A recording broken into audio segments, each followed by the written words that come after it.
නමුත් ඉතිපිසෝ පාඨයේ ගුණ නමේ තේරුම නොදැන ඉඳගෙනත් අපි හිතන්නේ ලෝකේ ඉන්න හොඳම බෞද්ධයෝ අපි කියලා.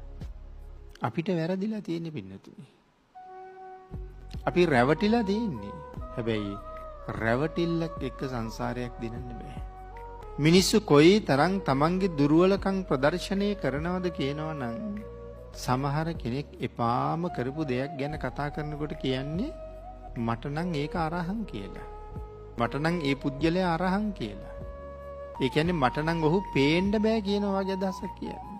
ඔහොත් ඒකට පාවිච්චි කරන වචනේ බලන්නකෝ. දෙවියන් බඹුන් ධන බිම ඇනගෙන වන්දනා කරන ගුණයක් ඒක. ආන්ගේ ගුණයට තමයි අපි එච්චර අවමන් කරන්නේ. එහෙම අවමන් කරන අපිට කියන්නේ බෞද්ධයෝ කියලා. සමහර කෙනෙක් කපටි කෛරාටික කෙනෙක් හඳුන්වන්න පාවිච්චි කරන වචනයක් මොකද්ද? මහ ලෝකෝත්තරී කියලා. අපි ඕන තරම් සමාජයේ වචන කියනවා. පව් පිරෙනවා කියන ඒවා පින්නතනින් නිමක් නෑ. වචනවල තේරුම දන්නේ නැතුව කරගන්න පව් කන්ද නිමක් නෑ. කාටද ලෝකෝත්තර කියන්නේ? ලෝකෝත්තර කියන්නේ රහතන් වහන්සේට නම. එතකොට අර ඕනෙමනේ අපිට කපටි කෛරාටික වංචා කරන බොරු කරන පුජ්‍යලයට අපි කියන්නේ රහතන් වහන්සේ නමක් කියලා. ඒ වුණාට අපිට කියන්නේ උගත්තු කියලා.